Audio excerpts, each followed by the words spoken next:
But anyway, we Oh, made that film. It turned out nice. We hit a couple of festivals with it, and but really what that was my film school. I'd been through the process from beginning to end, and if there was any lesson that came away from that is you know pick a good team, know all your people, and know how to edit because everybody loves to go out and shoot. Everybody loves to write. Everybody loves to act. But when it comes right down to doing the editing, a lot of times that's where I've seen the wheels fall off the cart with these independent projects. Nobody ever leaves enough money for editing and sound work late in the game, and you can buy yourself a lot of delays for not planning for post. Plan for post first, and then work back from there is always what I tell people. But anyway, fast forward. I went back to engineering for a while. I did a big hybrid truck development project. I kept writing during that time, sporadically and then more intently. And then, fast forward, really, it was 10 years later, a decade later, mm, uh, I got involved with a screenwriting community there in Austin and wrote three scripts, the third one of which I met Frank after having written the first draft on. And he liked it, and we shopped it. We worked on it some, and then he brought me out here for a staged reading at Sony, I believe it was. I believe we were Yeah, using a Sony Studios. Mhm. that's yeah. And anyway, and so that there was an assistant to an agent there, and he walked up afterward and said, "Hey, can I show this to my boss?" And I said, "Sure." And so that's how I ended up with my first agent. Now, was it easier back then or is it easier now? I couldn't tell you. I mean, the internet has opened up a lot of opportunities that were just not there in those days. And so from that point, you fast forward about 3 more years, and I'd written about three more screenplays, and I think I sold the fifth or sixth screenplay I ever wrote to RKO when they were back in the film business for a while, and then I've stayed active in the industry ever since then. So yeah, there was a long hiatus there. I'd kind of forgotten about that, Frank. I made a whole film, and because post took so long, we kind of lost the energy and missed the window. And then it was a while before I looped back and got serious about pursuing this career. So you had a there's good news and bad news here. A little bit of the bad news was that you had a project set up with a very iconic production company in Right. Hollywood. What was that again? It was RKO. Well, Icon, wasn't it with Mel Gibson's company? Oh, well, that came a little before the RKO deal. So, you don't just walk into RKO and, hey, I'm here and sell a project. You do a couple of years of meetings before that. And I had been running around town with a couple of three of those other scripts that I'd written in between the film and the one I sold. And yeah, so I had a screenplay go out and circulate through the community here in town. I'd taken a lot of meetings on the studio lots, and I went into Icon, Mel Gibson's company, and I pitched them on an idea which they liked a lot, and which actually the clip you just heard is a podcast that was based upon the screenplay I wrote for Icon. But the head of Icon, the director, main producer, and lead actor, had a bit of a meltdown back in 2006, and well, his career imploded for a period of time, as did every single project that was on his slate. And unfortunately, my project was one of those on the slate. And I Just, won't go just into to, all the details of how devastating that was, but that was one of those moments when you've got your hand on the brass ring and it crumbles on you, or the chain breaks. just to give everybody some context, up until 2006, Mel Gibson was a rising actor, rising producer, the biggest star mm. in Hollywood. He had made What Women Want. He had made some of the biggest movies in Hollywood, and was really Braveheart. like, what's that? Braveheart. Braveheart. He had made the cop movie with Danny Glover. Uh, Oh, the Shane Black projects. those funny cop movies. I'm getting too old for this shit. What movie was that? Lethal Weapon. Yeah. Lethal Weapon. Thank Yeah. you. He'd made the Lethal Weapon movies, Braveheart. He'd already shot his movie set down in South America, but he was the biggest game in town. And he was pulled over thoroughly drunk and on the side of the road started ranting anti-Semitic comments to the police officer. And when the Hollywood community heard about that, they were like, oh, this guy's on our shit list. And all of his projects died, along with Craig's, which is really too bad, Craig. But yeah, we were a couple of weeks from an announcement on that for an $80 million picture. sorry, man. All you can do is laugh now. Yeah, so that's, so you can imagine what the screenwriting fee on an $80 million movie is going to be, right? And that's about as big as a disappointment as one can get in the industry. And yet, Craig, you persevered. You kept writing scripts anyway. You kept going at this anyway. Why? It's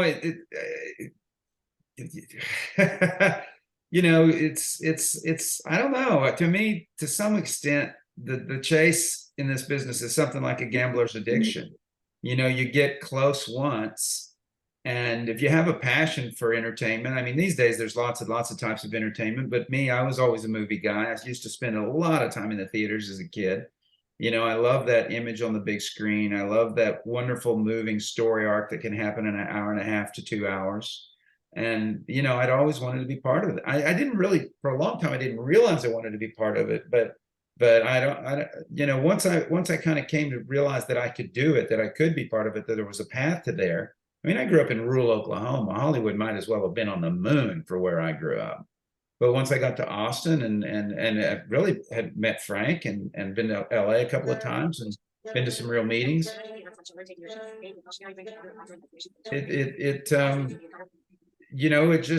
I realized I could do it. And while you take a couple of lumps, once you get that close, you know that you have the ability to get through the gate. And it just seemed a shame to walk away at that point.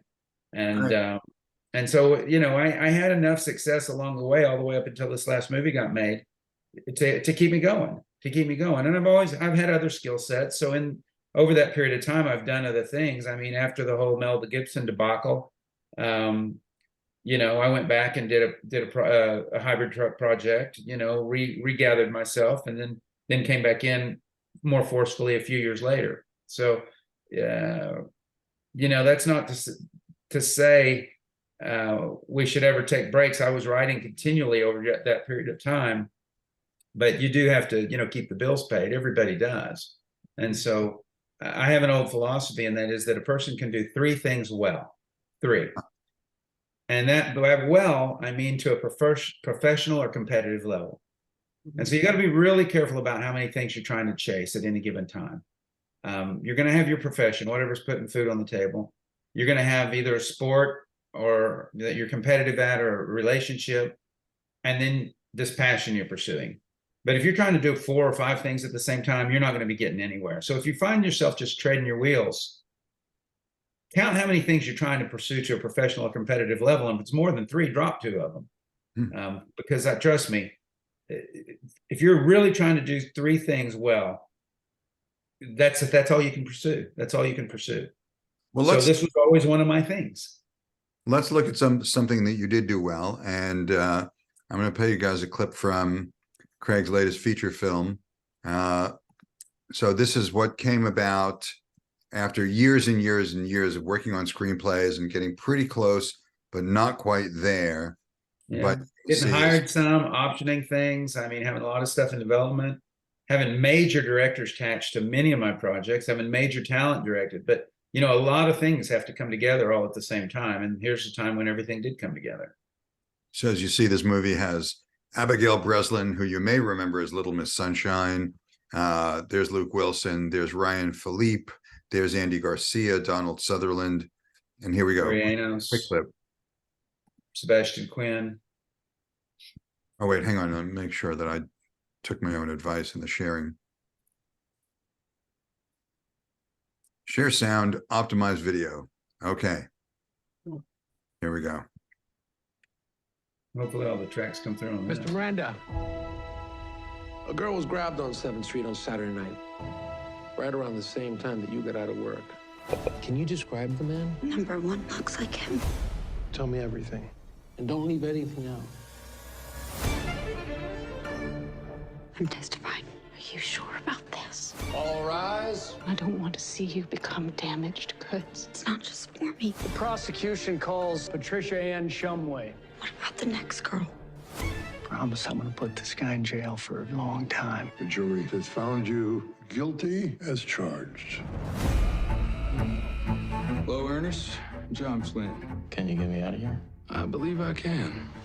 Aren't you gonna ask me if I'm guilty? I'm far more interested why you signed that confession. I know what you're trying to do. A man's as guilty as sin. The issue is whether this defendant's confession should have been allowed in evidence. It was coercion, plain and simple. There was not an attorney present. Don't make him the face of your crusade. What about Miranda's victim? I really don't care. Objection, Your Honor. Your Honor, you must stop this! You must stop this now! The cases before us raise questions. What if they say he's not guilty? The Supreme Court might make us retry him. The whole world wants nothing but to take from us. Miranda did not request counsel, therefore, we reverse. And being locked away is the only thing that lets me sleep at night.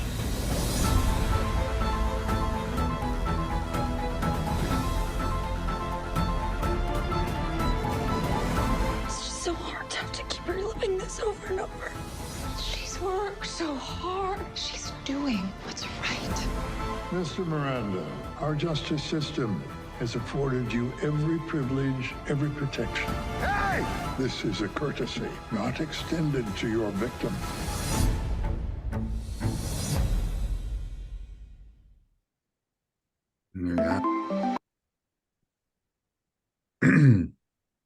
So that was Craig's film. That was the trailer. Has a 98% rating on Rotten Tomatoes, so that's pretty good. Yeah, it's doing well. Audiences really enjoy it. I've sat with 4 live audiences now, and it gets all the reactions you want in all the right places. So it's doing well. It's actually it's exceeded my expectations thus far. It's been on the top 5 on the paid streaming for several weeks. I don't know if it still is or not, but I think it stayed up in the top 5 for 4 or 5 weeks. So yeah, the film's doing well. All right, now let's relate this to this class. So some of these questions you may have answers for, some of them you might not. So okay, far away.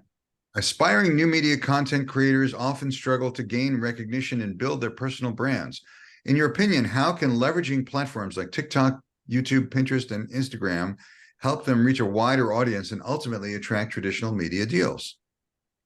Well, I mean, Hollywood loves nothing more than people with a following. So new media is one of the pathways into Hollywood these days.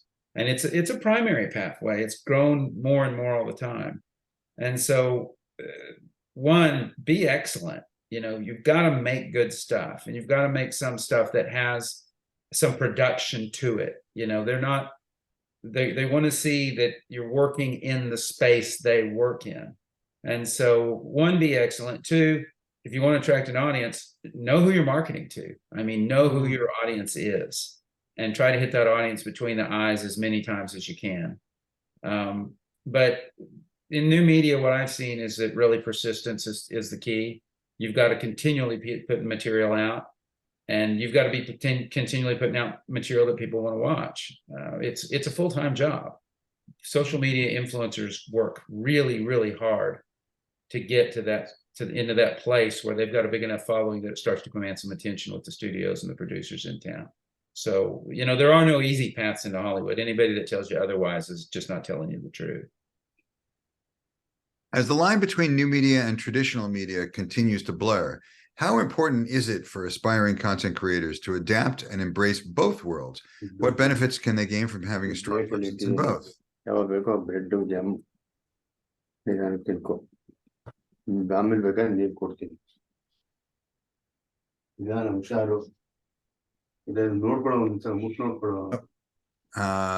should JN. That's okay. That's okay. I mean, I didn't understand a word of that, but he looked like a nice man.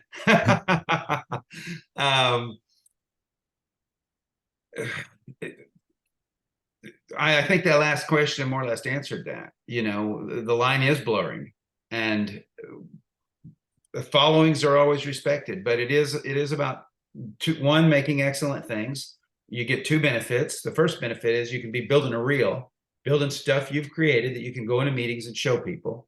At the same time, you can be building an audience, which has tremendous value to people in Hollywood.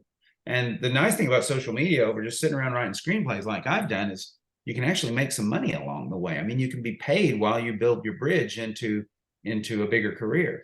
Again, none of it's easy. It's all work. It's always competitive, and you need to try to be excellent all the time. But that's the answer. You know, don't slop it. Sweat the details. Now, we have a question from Caitlin. So Caitlin, go ahead. Yeah, I'm wondering, like what strategies or tools you could suggest for being excellent or creating consistent content on a really low budget or without a lot of funding support. Well, How to get funding support. It all comes down to the idea there, you know. I think, and then not only just the idea, but also executing that idea well. So you need to understand conventional storytelling. You need to, and that means go back and read the screenwriting books. I mean, go back and read the filmmakers' books. Read reviews. Why did an audience respond to something? But once you've got that idea, that seed, that nugget of something that's compelling. I mean, they call it the term for it used to be the strange attractor. You know, what makes this different, and compelling at the same time. And then from there, you know, I don't know exactly what your format's going to be. A lot of people do real short form stuff. A lot of people try to do an arc and a story, but to engage an audience, you want to always leave them with a question in their mind. Okay. And if you're going to do episodic stuff from one episode to the other, what's the reason the person watches the next thing? And so understanding storytelling at its roots, you know, how act structure works, how scene structure works, what the purpose of a sequence is, and then executing on that well will lend you toward being able to bring that person back time and time and time again. But you and I are in a scene right now, right? So if we were in a scene in a movie, how many people would be in that scene? 2? No, 3. The audience is always the third person in any scene. So always be very aware to play with the interaction of the people in the scene, however many they are, but also always remember to think of that audience as a character in that scene and think about what are they thinking? What do I want them to know? What do I not want them to know? What question do I want them to be asking themselves? And if you can do those things and bring to the point to what question do I want them to be asking themselves that I'm not going to resolve for them right now, then you got them, and that's what brings them back. So never forget about that one extra person that's invisible in every scene. They're the most important one. Good point. Good point. Just and to concept is king and execution is emperor. Just to reiterate what you were talking about with understanding screenplay writing, the traditional 3-act structure. We talked about this earlier in class, where there was the world's shortest short story, and it's 3-act structure. It's baby shoes. We've introduced the main character, right? Baby with baby shoes, maybe. Then we introduced the action, for sale, and then we introduced the twist, never worn. Baby shoes, for sale, never worn, right? 3-act structure. Even something as short as that can have 3-act structure to it. So, and right there it is. What's the question? Why were the shoes never worn? There's the question. Why were the shoes never worn? What happened here? Oh my God, I got to find this out. 2 examples of films that I think illustrate this very well, and they couldn't be more different films, is Enemy of the State and Up. Up is an animated feature from Pixar. Enemy of the State's a big studio picture starring Will Smith. One thing those 2 films have in common is the first act of both of those movies actually has a very defined 3-act structure. The first act of both of those films could stand alone as a movie themselves. And so they used 20 minutes to do that. On the other hand, Frank just did it in 30 seconds. And you can do it in 30 seconds. 1, 2, 3, you know, the character, the inciting incident, the twist. So watch Up, watch Enemy of the State, and watch those first acts and realize that they've played a little trick on you, that it's fantastic. You have a full emotional experience in the first act, and in those cases, they launch you into a whole movie. But that can be done in 3 minutes as well. I'll give you one more 3-act structure film. Here we go. This is 3-act structure. Now, you've seen this, but it bears repeating. 3-act structure. Here we go.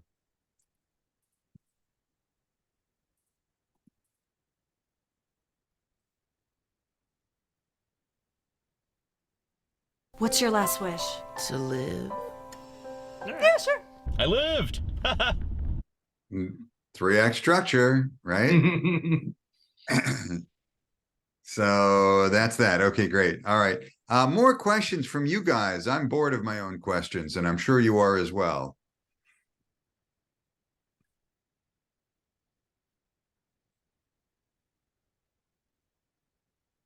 So I'm really interested in like that sort of audio drama style podcast that you did. I love that kind of thing.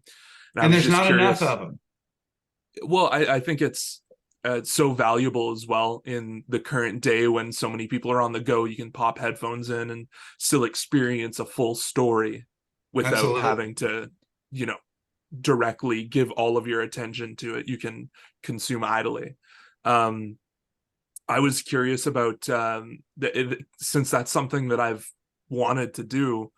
What do you think are the most essential things to make that happen? Without having all of the resources available.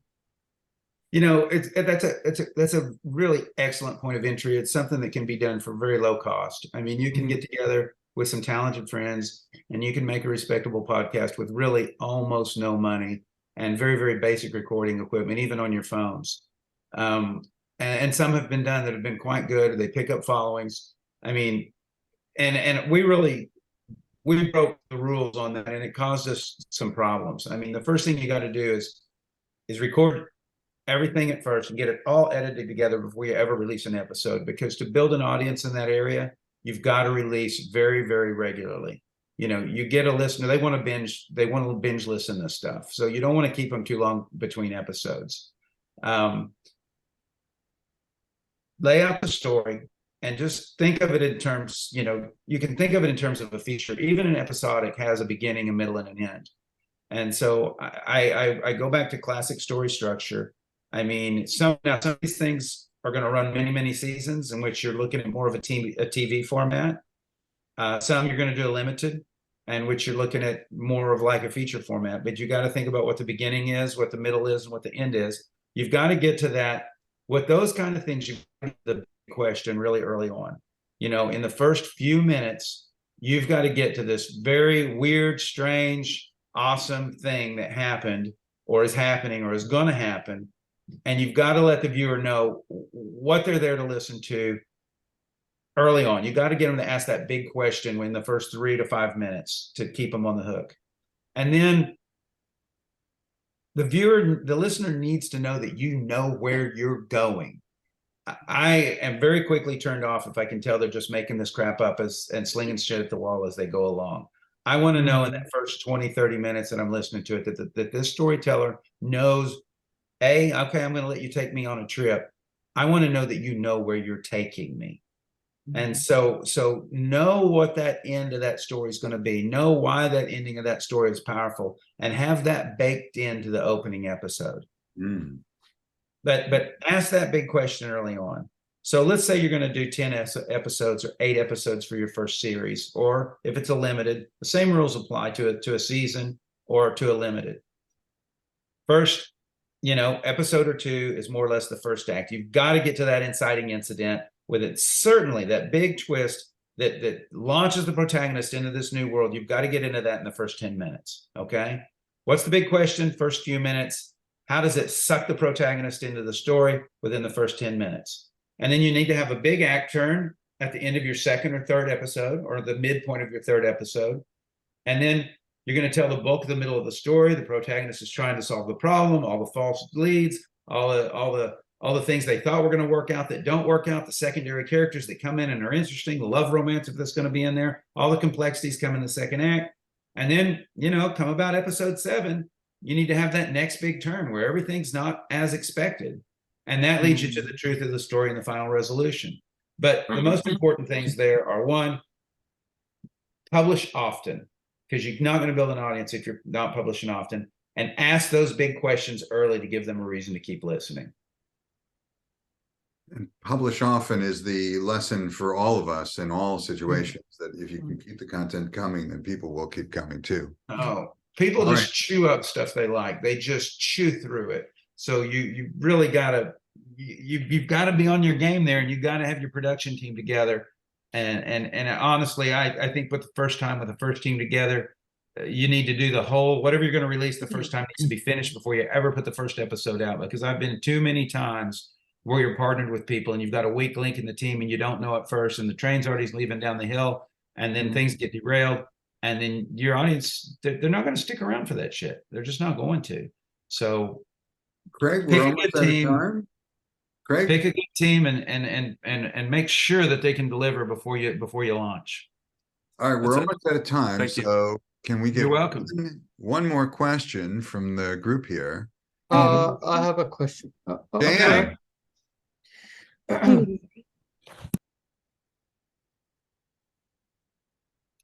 Hey there, you're on. Okay. Okay. Yeah.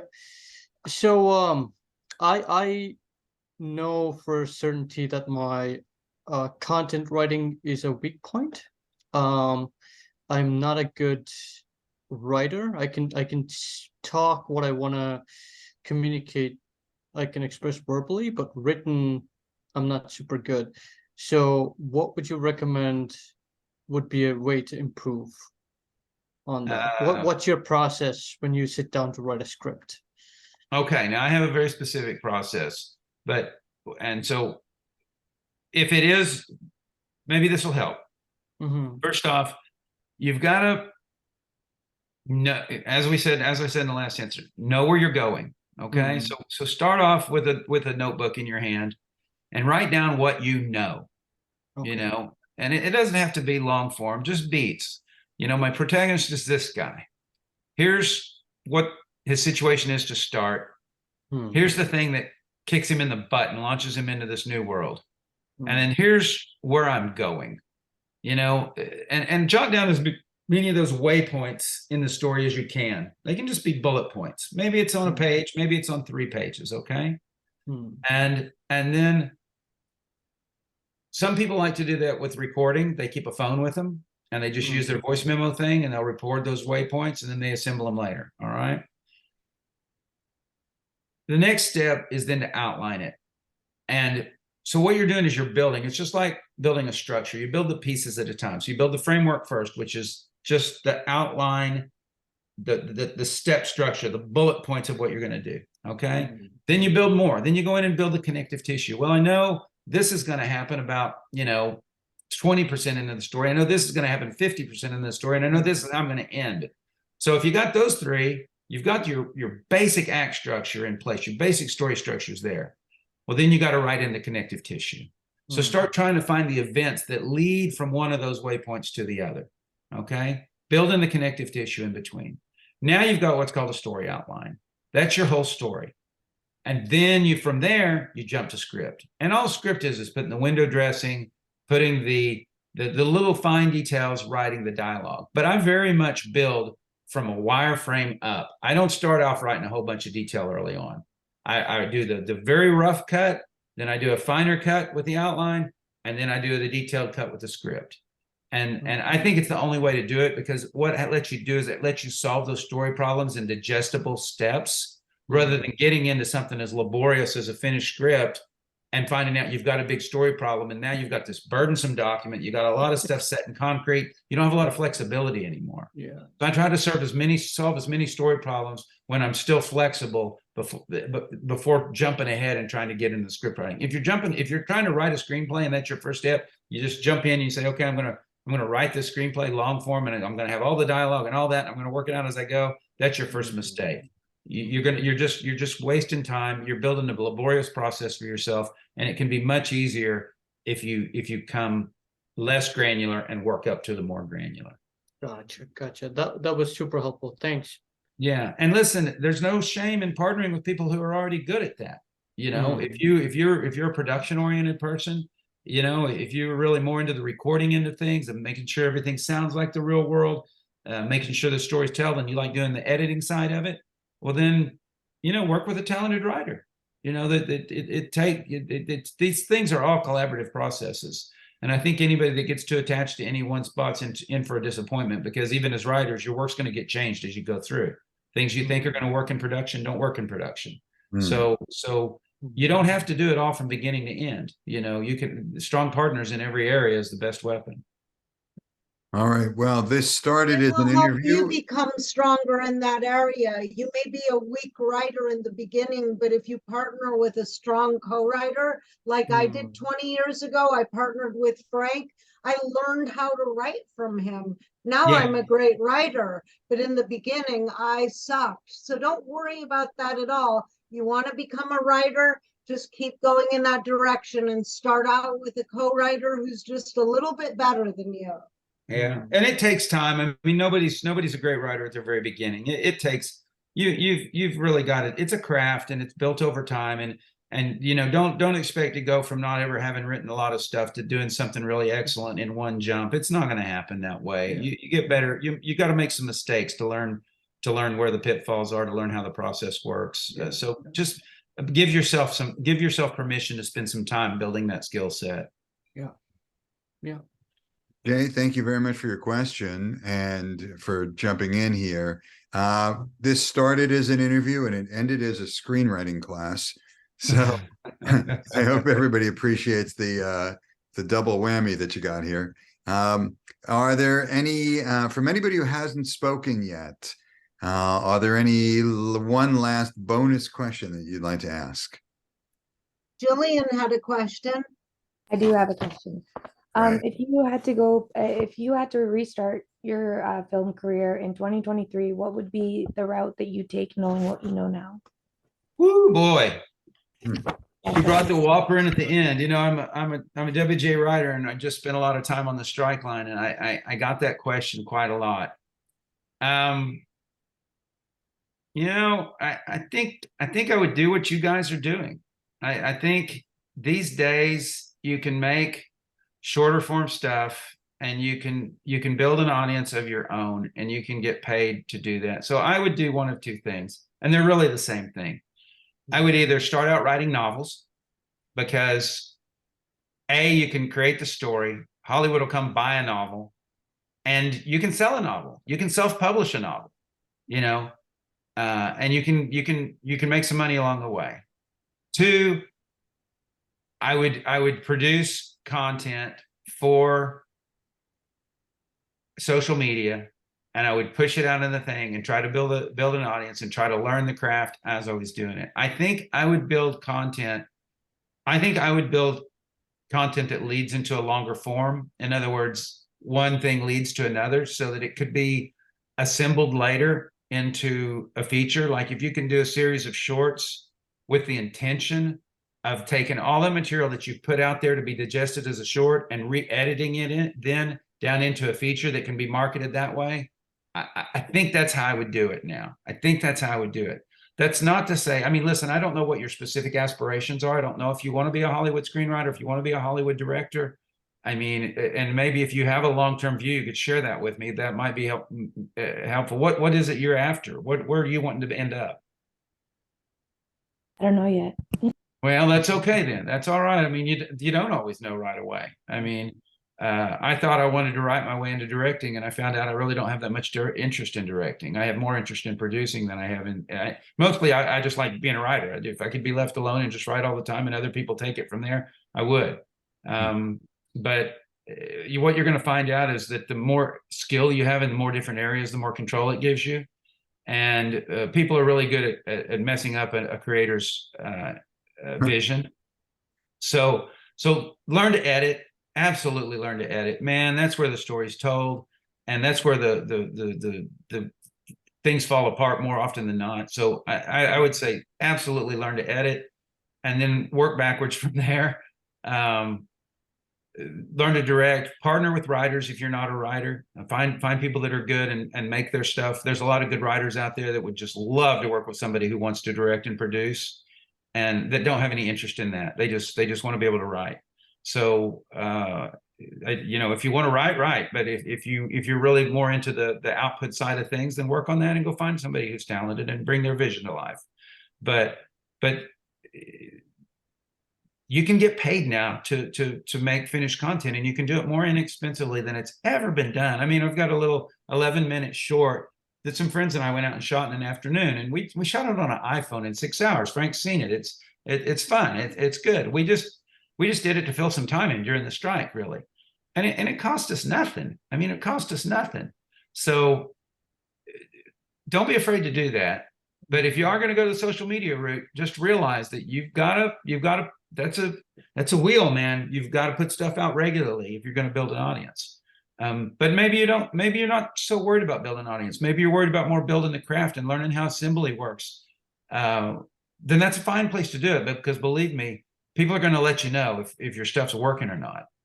But yeah, if you're going to do short form stuff, you're going to put it out for social media. Just have a mind in crafting it to where it can be cut into a long form piece later. That way you're going to have a real finished piece of work that you can bring and show the people that have money on down the road. And they want to see that. They really do want to see that finished thing that you've done, because they want to know that this idea you've got in your head ultimately can be the kind of thing that they can go sell.